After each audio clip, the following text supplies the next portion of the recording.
Hey, welcome everybody. Welcome to another very special edition of Substack Live with Zev Shalev here from Narativ.org and Olga Lautman from Unmasking Russia, and also the Kremlin Files, and also her brilliant Trump tyranny tracker.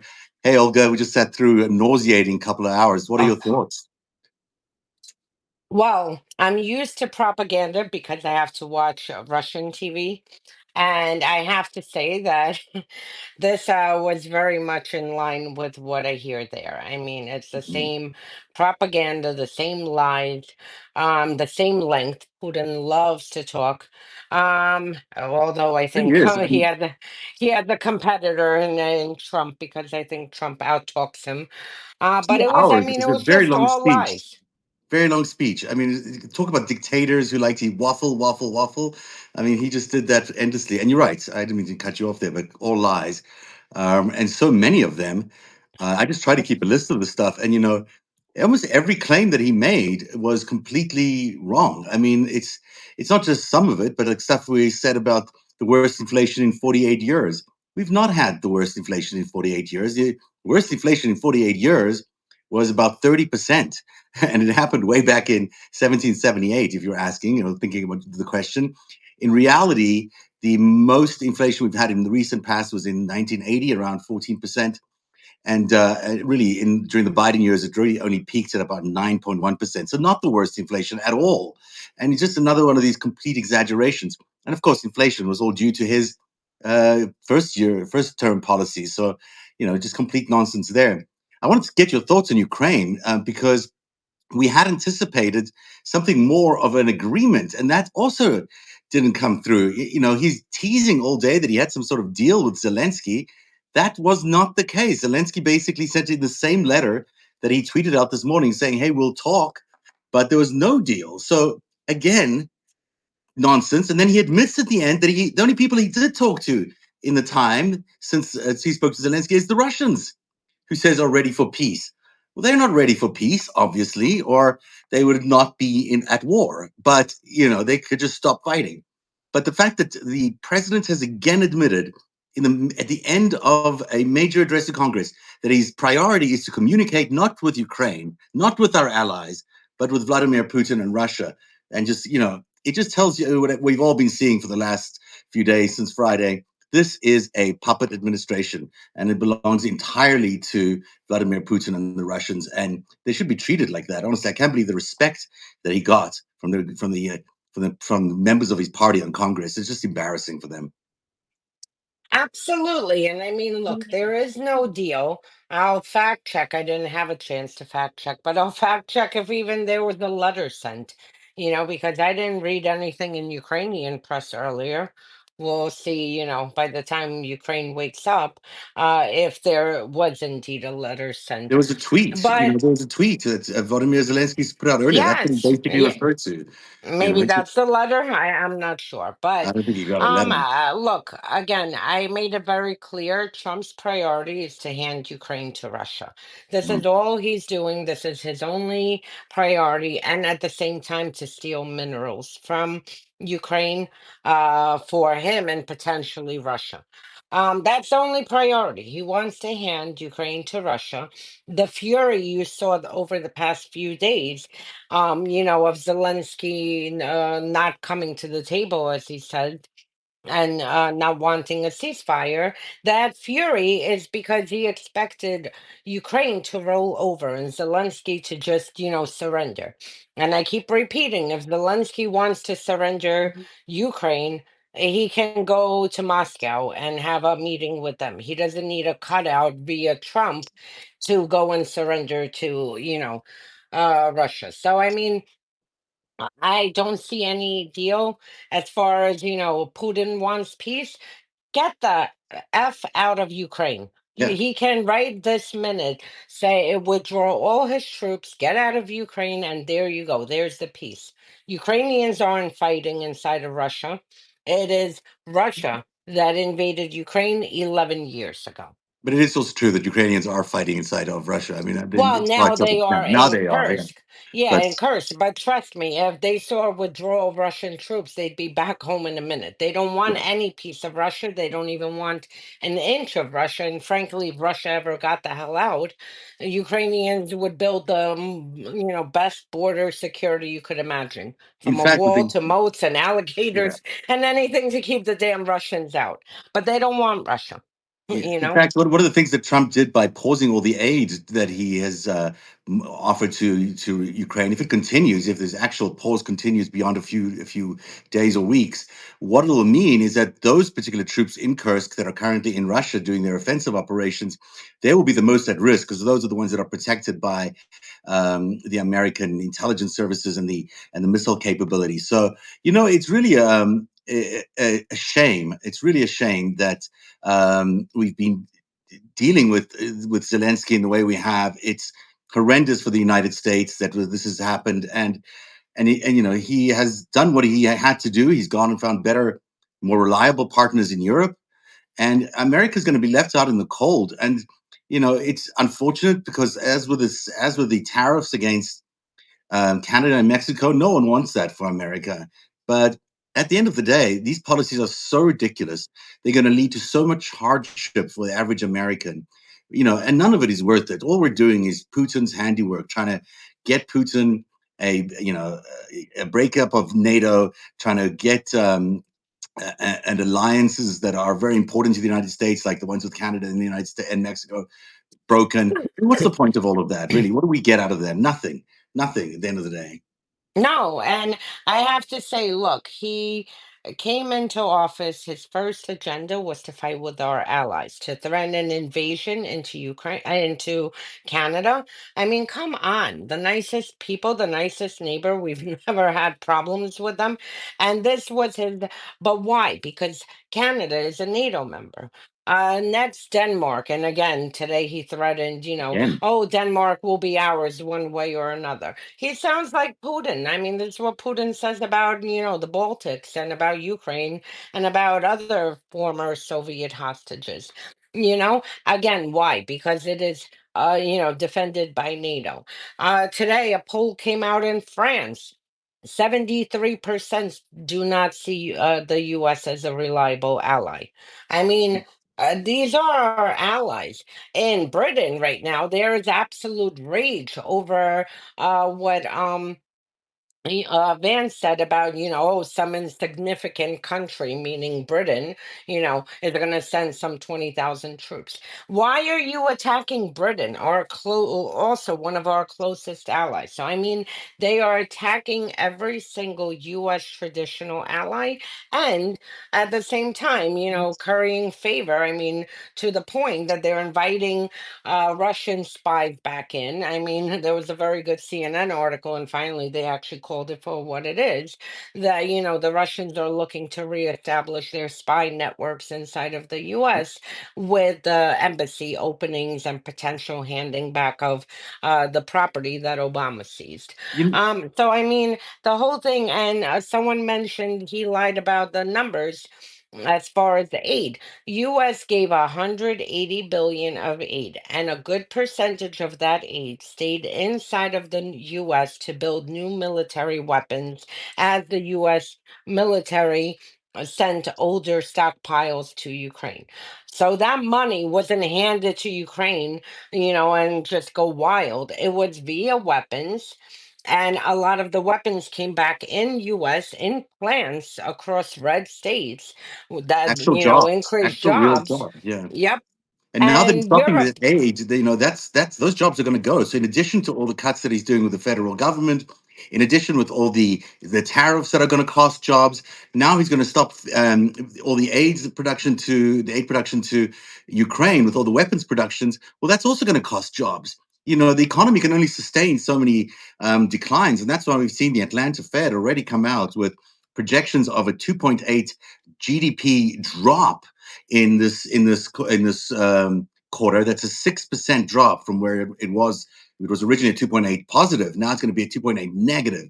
And you add to that all these other things that he's going to do, like stopping the arms production, and you're just handing handing Putin everything he wants: weaker alliances, a weak American economy, whatever that's going to lead to, social decay, race riots, you name it. You just hand it over to Putin all his wildest dreams and makes us completely incapable of doing anything in the future. And here's the thing that gets me: do they actually think Putin's going to come through with any of his promises? Do they, No. do they think Putin is going to be there for Donald Trump at the end when he's destroyed Russia's America? main No. goal is to destroy America. This is the Yeah. goal from the Soviet Union.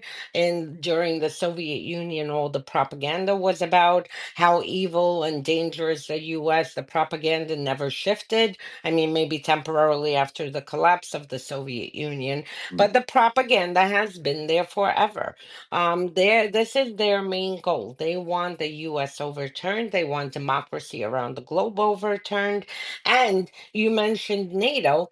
Elon Musk yesterday, with his movement of Republican congressmen, are calling for US to exit NATO. This is next. And I mean, at this point, frankly, with the military aid being cut, they also announced that intelligence sharing would be cut, with Ukraine.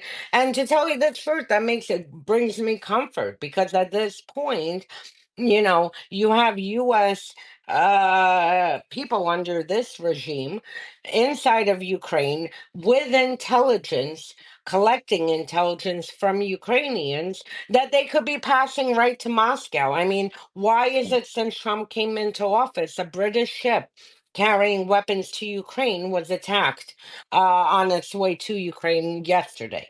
Why did that happen then? How did the Russians know that this ship was moving towards Ukraine with weapons? And then how come we never heard of an incident like this over the past 3 years since the full scale invasion? So, frankly, I feel more comfortable, and I don't think any normal ally of ours would share information with Tulsi Gabbard as head of the, intelligence, with Trump as head of the US, and frankly, every other Kremlin asset inside, the US government. No, I mean, there's no reason at all to share information with the United States. In fact, you want to not share information. It's a risk to your own country and the people that he's got in charge. Or People like Hex. or misinformation. Yeah, Hand them yeah, false information that you want to get into the hands of exactly. your I mean, enemy.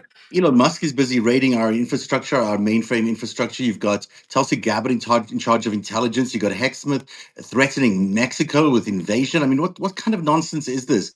And by the way, all those border claims, all the claims about the number of people that were crossing the border, and not true that he has the lowest rates ever of people crossing the border. It just is not verifiable by any fact that I could find.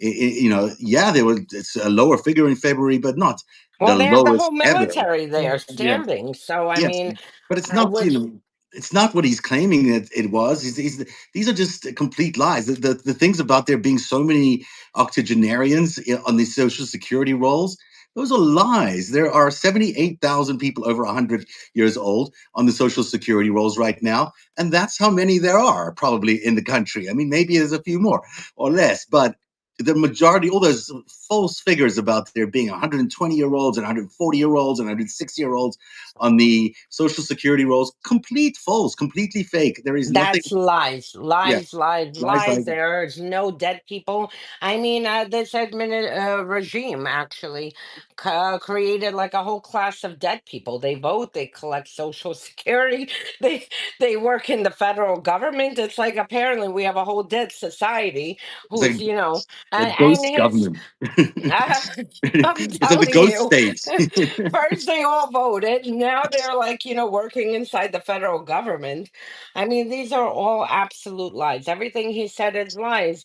And first of all, over the past 6 months before Biden left office, the inflation rate was 2.9%. A healthy inflation rate is 2%. Yeah, That is the marker that, countries try to achieve. Um, he is sitting here. He got handed the worst inflation ever. Where? no. 2.9%. Where?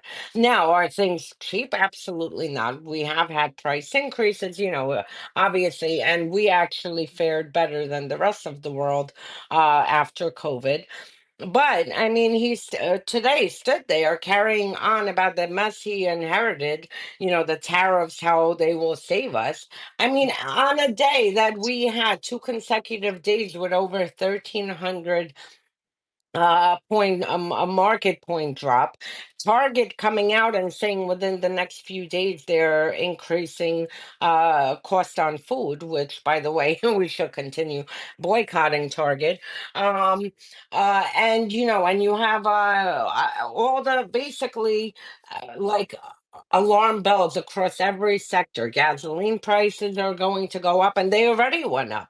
I mean, now gasoline in New York is over like 340, I believe. Yeah. So it's already gone up. And you have all these like signals, to the point, and reports of stagflation and recession coming. Yeah. And this guy stood for an hour carrying on what a great economy he's going to build. Where? But he's not. I mean, Where? the reality, He's tariffs. he's pouring fuel on the fire. He's actually causing a lot of this.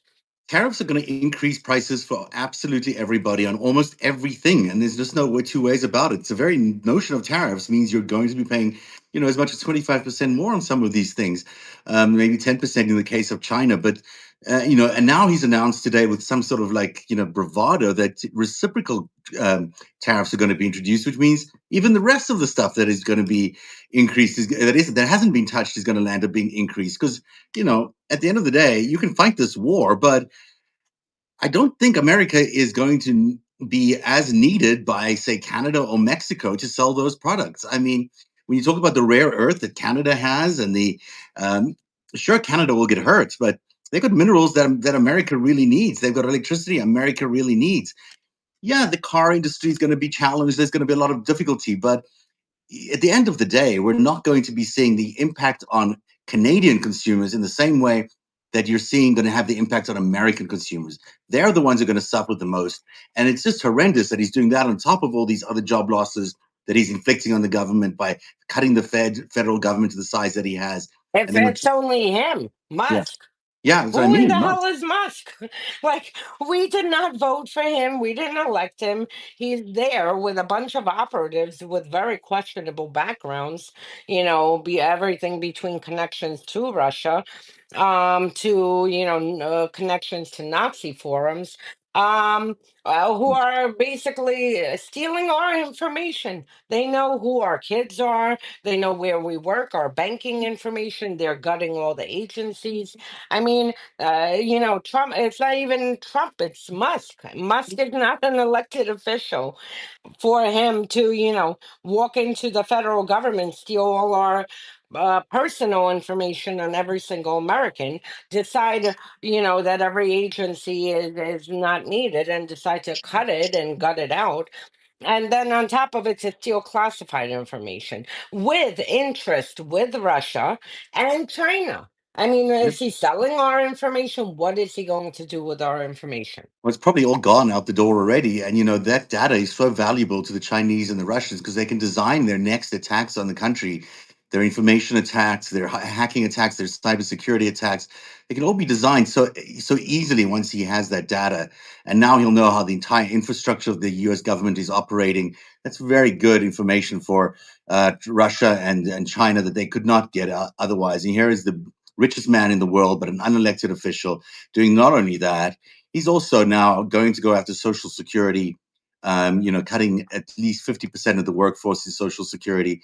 And he got to stand up there today and get, applauded by the president and his party there. This is a guy who's supposedly the smartest guy in the world, but the accounting at the Doge department is so wrong. They keep having to cut the number of receipts that they apparently have saved on. It's gone down to just $8 billion or something like I that now. stand From with Canada too. yeah, so I mean, it's really I mean, and fabulous. and Doge, what is Doge? It's unauthorized. It's a fake agency. I mean, it's a fake agency. Any one of us can create and put letters to an agency, say, "Oh, this is an agency." It was never authorized by Congress. It was never voted on. It was never vetted.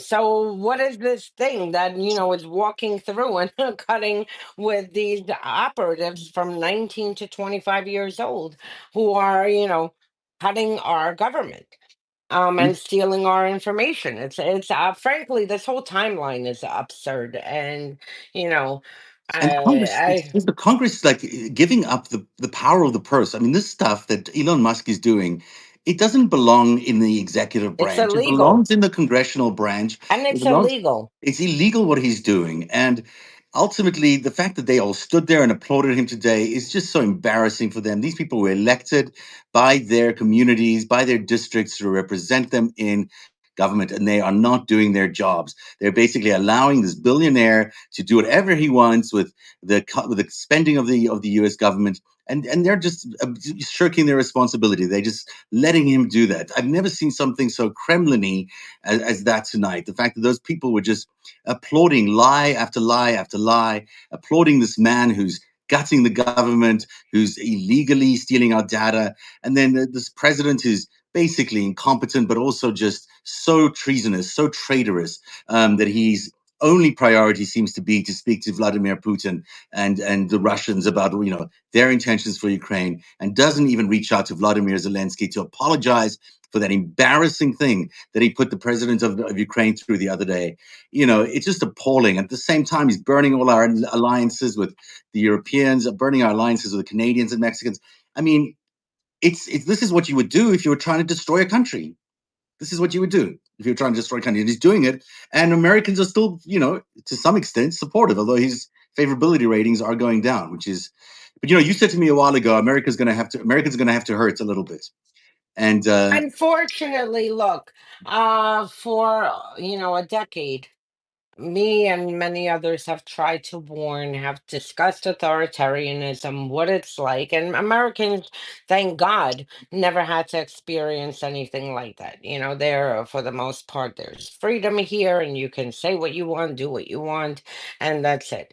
And unfortunately, being that no one listened and people decided to vote him in, with half of the country supporting him, the only way I believe, and it's going to go one of two ways, the only way I believe that megaism and Trumpism and this whole freaking insanity will be broken is for maximum pain to be put on Americans, which they are doing, because I mean, they're firing veterans, they're firing all the federal government employees, cutting all the contracts. This is all leaking over into the private sector, because then you have private businesses who had contracts with the exactly. government, who are now also on the verge of shutting down, and and not even getting paid for services that they have delivered. So unfortunately, you know people, and we've seen nothing yet, trust me. What we've seen, for a lot of people here is shocking.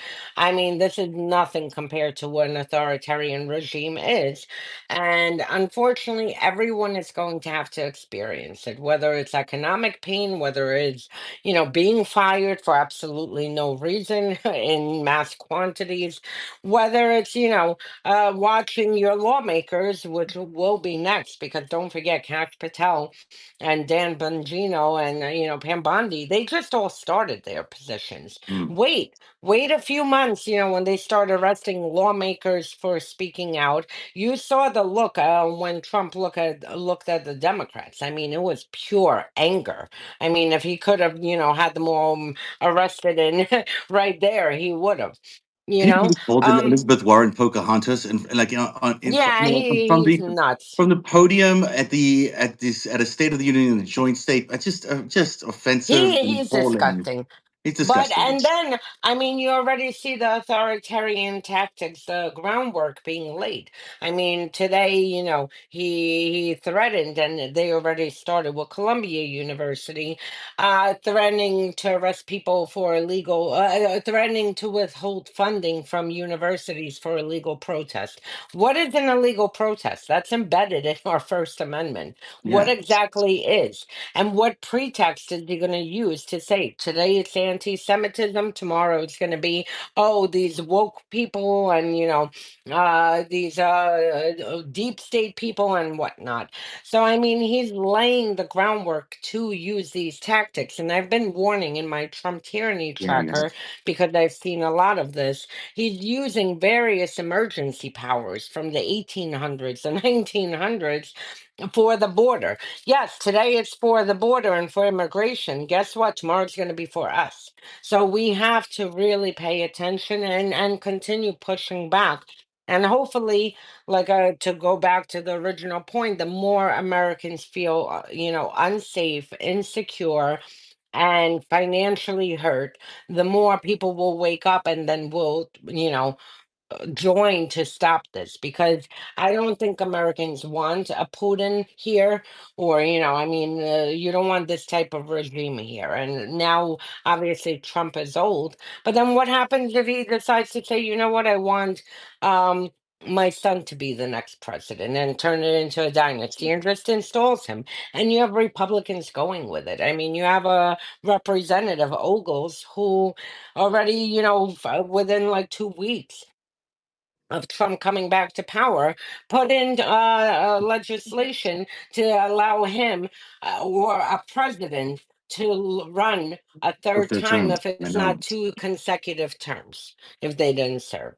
So, I mean, you have a Republican Party that is fully co opted and willing to, basically rip up the Constitution and do illegal things in order to, keep power and for greed and for whatever panic, because they're also getting death threats, which is not a healthy system, political system. We shouldn't have one where people make decisions and vote based on, whether they're getting death threats and their kids are being threatened and Absolutely. family members. So, I mean, People have to play this tape out. They have to understand what's going to happen. The suffering is going to continue and get worse. So, if you ever needed to get Social Security, maybe you haven't needed to reach out to them before. Now, the waiting time might be 3 hours or 4 hours on the phone. Once they've done these cuts, it's going to be eight if. hours on the phone, maybe longer and longer. If you have disability, if anyone in your family needs disability or anything like that, you're going to try to reach Social Security.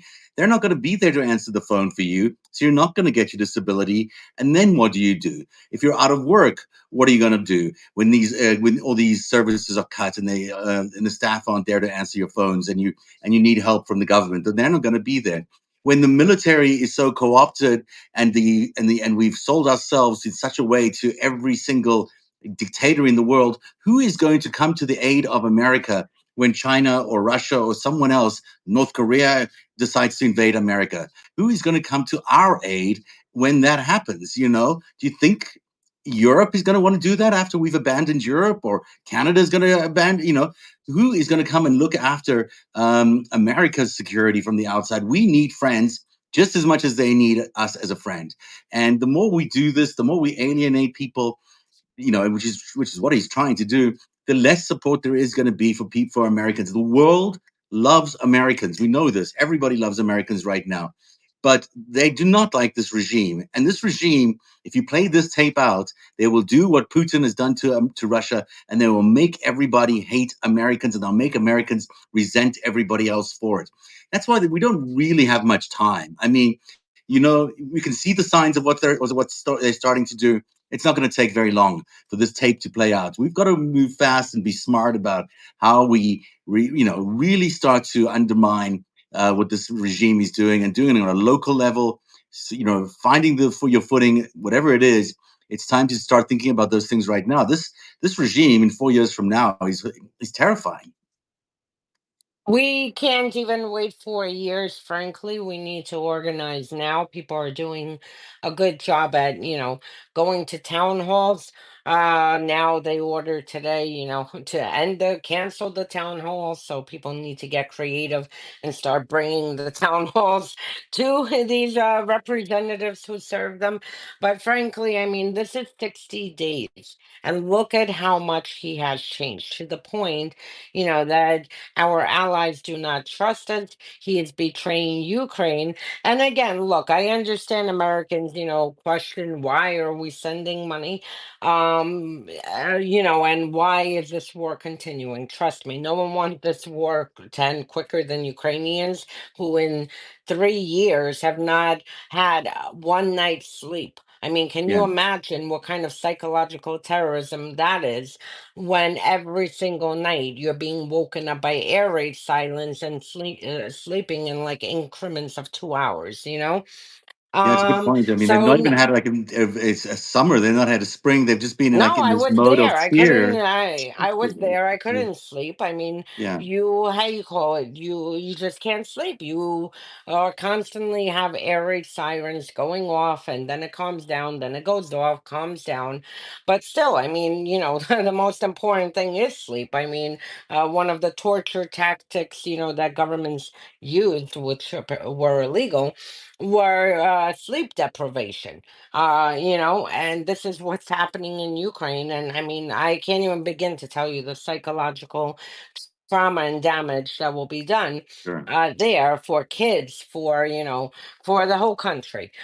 So no one wants it to end quicker than Ukraine, but it has to end in normal ways. And to have the United States betray it, I mean, look, the United States and Britain guaranteed, forced Ukraine to give up nuclear weapons. They guaranteed Ukraine its sovereignty, to protect its sovereignty. This was in 1994 under the Budapest Yeah. Memorandum.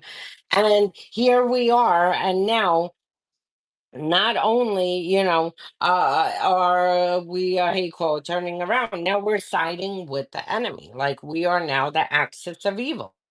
Yeah. We are. We've become the And we cheerleader of think the axis of Russia evil. is the ally. Yeah. Yeah. And So, someone's more pointing out here that Malley, who's a former SSA commissioner, says that the tax cuts that are happening, the cuts that are happening to Social Security right now, and the budgetary decisions could lead to a system collapse within 30 to 90 days, resulting in potential interruption of benefit payments. This is a story that they're saying comes from Newsweek. Um, yeah. I mean, boy, how many people rely on Social Security in this country? How many old your parents, your aunts, your uncles, how many people rely on this stuff? What's going to happen to them?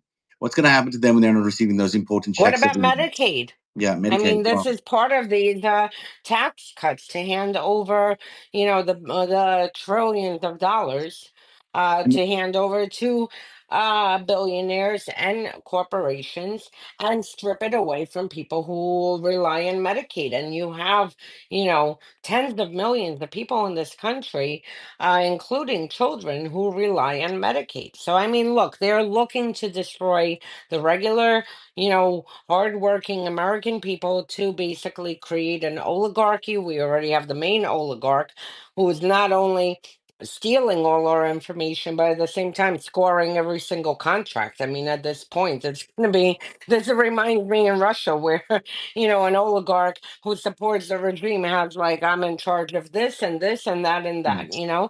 like It's they, it's absolutely are, correct.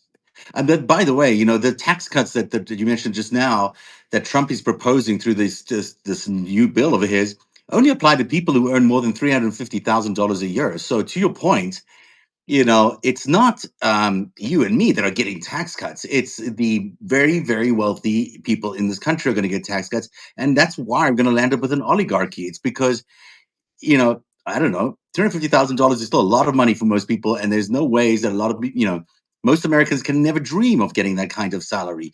I'd love that kind of salary. I mean, of course, we all would, and yet those are the people who are going to be getting the tax cuts. The people who are reliant on this government through Social Security, they're going to get their services cut, their allowances cut in exchange for that. And by the way, he did mention that he was in favor of cutting tips, overtime, and Social Security taxes. That's bullshit. It's not in his bill. That's just something he's saying because he needs to say something positive. And again, just a nauseating night. By the way, the speech was really weak. I mean, he was boring. He was dull. All these stupid appearances by people, meaningless appearances. What is this? Give it's a game show or something, giving people rewards for showing up. There's nothing in that speech that was substantive. It was all a bunch of lies and promises that he can't keep. And at the end of the day, it just tells us exactly what he's interested in. It's probably just the ratings It's all he cared about tonight, and that's it. And he doesn't care about peace in Ukraine. He doesn't care about social security. He doesn't care about the people, about cutting inflation, price of eggs, you name it. All he cares about is pleasing Putin, the only person he's spoken to in the last few days. Yeah, continuously. Yeah. So, anyone else want to comment? And there's lots of good comments here. Thank you so much, everybody, for joining us tonight. It's been a long night. You got your attorney tracker. I know you're still trying to finish, and I have my and I'm going to write a little fact check for tomorrow's narrative.org. Tell everyone again if I you want know. I to. I laugh too Yeah. with this unelected bureaucrats. I mean, are you Yes, that was kidding? hilarious. These are federal workers who are making, an average salary. A good. I mean, a government job is good, but I mean that, but not the billionaire who's The like, billionaires somehow allowed to do these things. I mean, never mind. I'm not even sure that Trump really won. Even, and that's the other thing. When he claimed to have this landslide mandate, that's just bullshit. He won by what, 1.6% of the vote, by the popular vote, if that. Some people would question whether he won any of this stuff. But there's no mandate. I made a comment. You had to see the mega attack I came under. I made a comment that more people voted for someone other than Trump than for him. Yeah, Oh my God. I was like nonstop attacks. And I'm like, do these people like not even know basic math? I mean, if the guy got under 50%, if you calculate, who voted for Harris, who voted for third parties, that's more than the people who voted for Trump, you yeah, know? yeah. I So, think I it's right. It's mean, like 30 yeah, something no, percent. Yeah, the mandate, and I mean, Congress is what, hanging by a seat? The House? I mean, yeah, come on, what kind yeah. of mandate is that? If they have a mandate, they wouldn't be crying for Democrats to help pass this billionaire, tax cut. They would be able to do it themselves if they had such a mandate. Like, leave Exactly. Democrats The alone. Senate would have already Mm, approved that bill, and they're not yeah. rushing to approve it because they don't even have that mandate. And already we've And seen. speaking, I want to make one more point. Yeah, Math and yeah, science are the enemy of them. And that's another thing that is like really destroying me.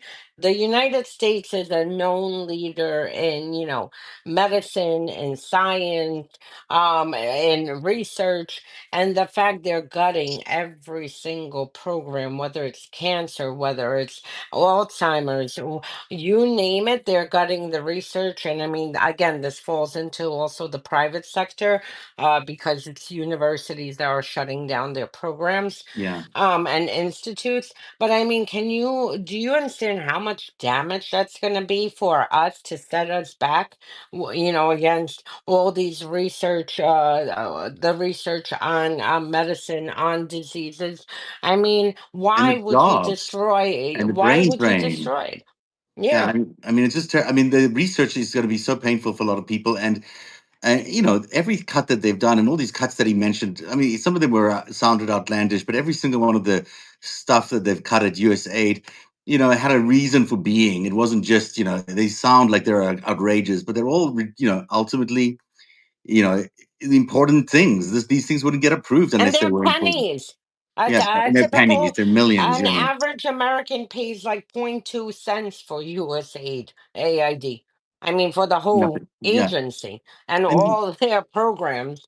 And now we have, because of USAID cut, there's like this news story yesterday and today is that in Congo, there's like some kind of like unknown Ebola-like virus spreading like yeah. crazy. Guess what? We don't have anyone there. So Normally we'd be on the uh, ground with that, but we and cut the Ebola exactly. And office. when that person walks into We JFK or LAX airport, guess what? It's going to be spreading here. And why? Because we don't have people there doing the research, and it's going to come to us. And you've cut the Ebola staff, you've cut all this other stuff, and Everything. and who do you leave the Congo to? The Congo is, by the way, the country that has Then the the most lithium in the nuclear. I world. mean, Who has the how do most you lithium in cut? the world? The Yeah, how do you Congo. cut nuclear? Like people guarding the nuclear supply and maintaining it. Like, Yeah, I mean, this is incredible. But we fight on 5 calls a day, like someone said, resist bot, use every means you have, arrange town halls, do everything you can to push back against, this because we can slow it down. We are slowing some of the things down. The courts are slowing some of the things down, but we have to be extremely loud. I mean, every Republican should, there was a town hall the other day. The Republican ran out, and it was like I either Kansas or Kentucky. I always get the two Yeah. confused. Sorry. But the Republican ran out of his own town hall, mid town hall. Now they're not This going is to do them anymore. they need to be shamed for what Mm. they are doing. They need to give us answers, and they need to be shamed. And if they don't want to go, have a town hall, arrange a town hall. Someone actually gave a very good suggestion. Arrange a town hall, bring press, and put a chair, empty chair with a picture or cardboard of them, and say, "Here you go." Great idea. our representative doesn't want to be here, so here we have the cardboard, that we have to speak to. I love that idea. And one seat or two seat majority is very easy to change, and people know who their representatives are. If they're not representing you well, there are many ways to get rid of them. That's what happens in a democracy. Find ways to get them unseated, and let's kill that majority, and that'll change a lot quite quickly on the ground. We should Yep. say goodnight, Olga. It's great to see you again. Thanks for being here because it's so nice Always. to have someone to chat to and like get my emotions out and my anger out. So thank you very much. I know everyone already subscribes to your Substack on this feed, but if you haven't, you know where to find Olga at Unmasking Russia, and you can find mine at narrative.org. That's narativ.org. And thanks very much for being here, everyone. Keep strong, and we'll see you again soon. Yes. Have a great night, everyone.